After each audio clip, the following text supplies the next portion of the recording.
Boa tarde. Vamos começar a 4ª edição do programa Reitoria no Rádio, um canal direto com a Reitoria da Universidade Federal de São Carlos. Lembrando que toda semana, sempre às sextas-feiras, à 13h, você vai poder ouvir uma nova entrevista com a reitora Wanda Hoffmann ou um dos pró-reitores da UFSCar, sobre temas que estão sendo discutidos pela comunidade da universidade. Vamos falar também sobre questões enviadas aqui para a rádio, por você que está nos ouvindo. É aí que esse programa faz seu papel de ligação do público da Rádio UFSCar com a equipe da reitoria. Mande sua mensagem para imprensa@ufscar.br. Repetindo, imprensa@ufscar.br. Esse é o nosso programa número 4 já. Boa tarde, reitora, tudo bem? Boa tarde, tá tudo bem, e também boa tarde aos nossos ouvintes. Muito bem. Bom, gostaria de falar hoje com a senhora a respeito do orçamento da UFSCar, o orçamento 2019, a composição desse orçamento, né? A primeira pergunta é: de onde vem o recurso que compõe o orçamento da UFSCar? É uma boa pergunta, porque eu tenho recebido várias demandas das pessoas da comunidade, entendendo de onde vem o nosso recurso. As universidades federais do Brasil, elas são ligadas ao Ministério da Educação. Nosso recurso vem direto do Ministério da Educação. Como nós recebemos este orçamento? O Ministério faz o planejamento do orçamento. Isso se chama PELOA, é o planejamento da lei orçamentária do Ministério, onde existe cada uma das universidades federais tem o seu valor orçamentário. Esse cálculo de distribuição envolve número de alunos equivalentes, quantidade de campi e etc. Esse PELOA, que é o planejamento, né? É o plano dessa lei orçamentária, tem que passar por aprovação do Congresso Nacional. E aí, a partir do que é planejado de orçamento, vai para o Congresso Nacional, e aí tem no Congresso Nacional, na Câmara, a aprovação dessa lei orçamentária, que é a LOA, Lei Orçamentária Anual, porque a cada ano nós temos esse orçamento. Todos os ministérios fazem o seu, e o Ministério da Educação também. Também faz esse anual, que vai desde o dia 1º de janeiro até 31 de dezembro. E todo esse orçamento, ele é executado durante o ano, você tem os gastos, você tem os comprovantes, chega no final do ano, se sobrou algum recurso, retorna ao governo. Nós não passamos de um ano para o outro. É diferente das estaduais, é diferente de outras instituições de ensino superior do Brasil. Não pode sobrar nada lá. As federais têm um mantenedor MEC, que coordena e faz a gestão desse orçamento que é aprovado lá no Congresso. Então, a partir daí, é feito esse planejamento pelo MEC, tem toda uma fórmula de distribuição. A partir desta aprovação, vem para cada universidade a chamada dotação orçamentária. E esse orçamento, ele vem distribuído, e isso sai no Diário Oficial, quais as alíneas de aplicação deste recurso. Essas alíneas são aonde cada recurso deve ser gasto, é isso? Isso. É um carimbo, né? Que a gente costuma falar que é uma verba carimbada. Nosso orçamento está em torno de 600 e poucos milhões de reais, sendo que 86% desse orçamento é para pagar pessoas, tanto na ativa quanto os aposentados. Pessoas, servidores públicos federais. Esse dinheiro vem para a universidade ou o pagamento dessas pessoas é feito diretamente? É feito diretamente pela aprovação da universidade, que faz a folha, faz os ajustes, pela Pró-Reitoria de Gestão de Pessoas. A partir de montagem dessa folha, porque os servidores, eles têm progressão, eles fazem curso de capacitação, que isso influencia no seu pagamento. É. E aí, a universidade, ela faz essa folha e envia ao governo. Claro que com a aprovação do MEC, mas quem realmente faz todos esses pagamentos é através do Ministério do Planejamento junto com o MEC. Entendi. Ou seja, esse dinheiro não entra no nosso caixa, é pago diretamente pelo governo via folha de pagamento. O que entra na universidade é o restante, que no caso seriam 14% desse valor. E que, na realidade, é menos que isso. Por quê? Junto com esse dinheiro que é tido como funcionamento da universidade, investimento, você tem que ainda pagar PIS, PASEP, você tem que pagar essas... transporte do servidor, aquelas alimentações, aquelas outras alíneas que é ligado ao servidor. Mas que não é o pagamento, exatamente. Mas que não é o pagamento. E que a nossa briga com o governo que isso deve ser incluído para o pagamento. Para sair do nosso custeio. Funcionamento e investimento. E quando o MEC vai definir, eu sei que a senhora falou rapidamente antes, mas quando o MEC vai definir quanto ele vai mandar para cada universidade, o que ele leva em consideração? O principal é aluno equivalente. O quanto de aluno que entra, o quanto de aluno que se forma. E também o número de cursos e etc. Tem várias questões. Tem uma equação que é um tipo de um modelo de distribuição.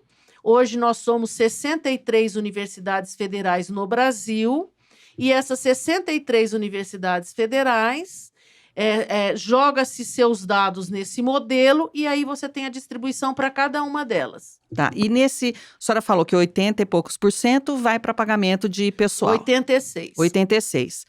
Sobrou, então, um monte, né? 14%, é isso, reitora? 14%, um pouco menos que 14%, porque ainda nós temos que pagar algumas coisas que são obrigatórias por conta dos servidores.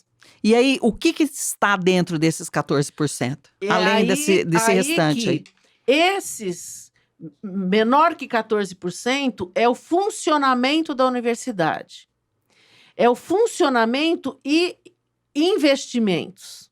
Ou seja, nós recebemos deste recurso que a gente chama custeio, que é o funcionamento da universidade, e o investimento, que é para fazer um prédio, fazer uma manutenção que melhore, né? Uma reforma de alguma coisa. Uma reforma que vai aumentar o valor daquele patrimônio, aí é considerado investimento. Olha um exemplo. Nós temos como verdadeiro custeio investimento 61 milhões. Durante o ano todo. Durante o ano todo. Distribuído aí nas diversas alíneas. Para que a gente possa dar subsídio aos alunos, para que a gente possa pagar a limpeza. Água, luz, telefone, xerox, vigilância, portaria, os diversos custos de manutenção da universidade. Água, que nós pagamos a parte de esgoto, uma série de custos, despesas de funcionamento. Então, desses 61 milhões que a gente tem para isto, para pagar o terceirizado e tudo mais, tanto administrativamente como para a área acadêmica, material de consumo, material de aula prática, 61 milhões. Só que a nossa demanda é 68. Ou seja, nós teríamos que ter o orçamento de acordo com a nossa demanda. O que acontece? O que acontece que de 61 para 68, nós temos aí em torno de quase 7 milhões necessários para que a universidade executa adequadamente. Faltam 7 milhões na conta. é isso? Isto. Desses 7 milhões, nós estamos fazendo um ajuste já de início. Faltando 4 milhões, que não teve como fazer nenhum ajuste. Principalmente por conta dos nossos restaurantes universitários. Para se ter uma ideia, nós temos uma verba, que é uma linha específica, que é o PNAES, para subsídio a estudantes. Essa era a minha próxima pergunta sobre isso. Principalmente aqueles estudantes socialmente vulneráveis. Que são os que pedem ajuda para a instituição, para poder continuar aqui, né? Isto. Hoje, nós temos, no último censo de 2018, 12 mil e poucos alunos, quase 13 mil alunos. Sendo que alunos de graduação. Nos 4 campi. Nos 4 campi. Desses 12 mil e poucos alunos, 3 mil alunos nós subsidiamos completamente. São 3 mil alunos que nós pagamos totalmente o RU, almoço, jantar, café da manhã. É. Os campi que não tem café da manhã, não tem jantar, a gente paga uma bolsa para isso, paga um recurso para isso. E a moradia? Também a moradia. Como nós temos moradia só no campus de São Carlos, que é em torno de... seriam 600, mas tem algumas especificidades, em torno de uns 590 com moradia. É. Os que não ficam em moradia, principalmente nos outros campi, nós pagamos Bolsa Moradia. Que aí ele reúne com os colegas e paga um repúblico, alguma coisa Ajuda assim. no aluguel, 3 mil alunos que são socialmente vulneráveis, têm os critérios definidos pela PROACE, Pró-Reitoria de Assuntos Comunitários. 3 mil alunos, em torno disso, nós subsidiamos via PNAES, moradia e alimentação. Agora, nessa nova política, também tem os alunos que estão numa faixa um pouco intermediária. Não são totalmente socialmente vulneráveis pelo critério, mas em torno de 1.000 a gente está subsidiando em parte. Por exemplo, pagam ainda o valor antigo do RU. Tá. Mas é um custo muito alto. A gente recebe do PNAES em torno de 10 milhões. Por ano. Por ano. Até o ano passado era 8 milhões, 700 alguma coisa, quase 9 milhões. Por um esforço e uma luta dos reitores, até eu falei num momento importante, saiu até na internet, eu e mais uns 3, 4 reitores, colocamos muito seriamente para o governo que deveria aumentar o PNAES. Não tem como, teria que aumentar o PNAES, principalmente porque a gente não pode tirar de uma linha e colocar para subsídio aluno. Não podemos tirar do pagamento de energia elétrica e pagar subsídio de aluno. Pagamentos já definidos em outras alíneas, nós só podemos fazer se o MEC permitir. Ele tem que autorizar. Tem que autorizar, e normalmente ele não autoriza.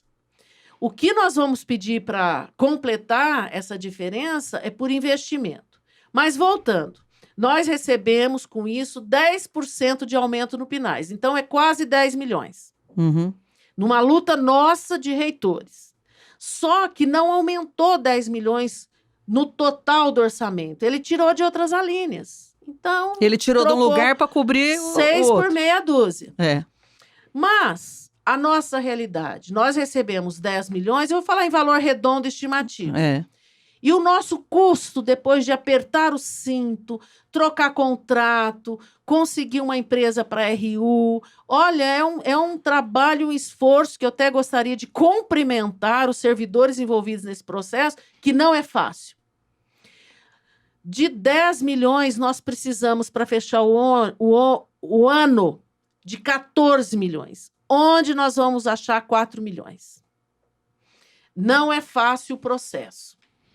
Nós estamos pensando que o investimento que nós recebemos, que é pouco, para fazer manutenção, para cuidar de um telhado, para fazer alguma inovação, nós já pedimos logo assim que foi aprovado no Consune, que 1 milhão desse investimento já fosse para subsídio dos alunos. Aham. O MEC ainda não respondeu. Mas mesmo assim ainda falta 3 milhões, que nós vamos tentar conseguir até o final do ano. Senão, infelizmente, não vamos ter condições de subsidiar os alunos de entrada geral. Com certeza, os alunos socialmente vulneráveis, que são 3 mil, mais os parcialmente mais 1.000, esse nós vamos bancar até o final do ano. Entendi. Ficaria em suspenso esse Os intermediário. outros, o intermediário, se a gente conseguir fazer ainda alguns ajustes ou economias em outras áreas, que nós já fizemos. Nós estamos sem gordura para fazer economia. Assim que eu assumi a reitoria, nós pagávamos de terceirizados 36 milhões. Hoje, corrigidos, né? Hoje nós pagamos 22 milhões. Nós já cortamos terceirizados, até teve um problema social, mas que infelizmente a universidade não pode assumir. Nós cortamos pessoas da vigilância, pessoas da limpeza, pessoas de manutenção, trocamos contratos para que a gente pudesse economizar, senão a universidade não estaria funcionando. Reitor, olha, nós já estamos acabando o nosso tempo, é isso? Mas eu ainda tenho várias perguntas a respeito de orçamento para fazer com a senhora. Então, se a senhora concordar, o nosso próximo programa, que vai ser o 5º, nós vamos voltar a falar de orçamento, porque eu gostaria de saber quem aprova o uso desse orçamento, quem deixa fazer orçamento numa área ou na outra, quem é que toma essas decisões. Certo. Então, se a senhora concordar, nosso 5º programa vai ser para continuarmos falando a respeito de orçamento 2019. Sim, eu só gostaria, então, dessa primeira parte de falar de orçamento, que a equipe está fazendo todo o esforço para manter a universidade funcionando com qualidade e, principalmente, fazendo diversas ações em Brasília com o MEC para que a gente tenha efetivamente garantia da permanência estudantil. Nós temos um regime de cotas, nós temos pessoas na universidade socialmente vulneráveis, isso é lei. Então, o governo deve cumprir a lei. E é isso que nós estamos exigindo. Nós não estamos mais pedindo ao governo, nós estamos exigindo que se cumpra a lei. E não tem condições de nós termos alunos aqui que não têm o mínimo, que é alimentação e moradia, para poder desenvolver seus estudos, poder realmente gerar conhecimento, ter o seu intelecto desenvolvido. Então, é nesse sentido que nós estamos trabalhando fortemente este ano em relação aos alunos socialmente vulneráveis. Então, eu agradeço a você e num próximo programa, com certeza, vou responder as suas questões e as questões que eu vejo que estão chegando aqui na rádio, estão chegando até você, que são dúvidas e perguntas da nossa comunidade. Boa tarde, até a segunda etapa aí sobre orçamento.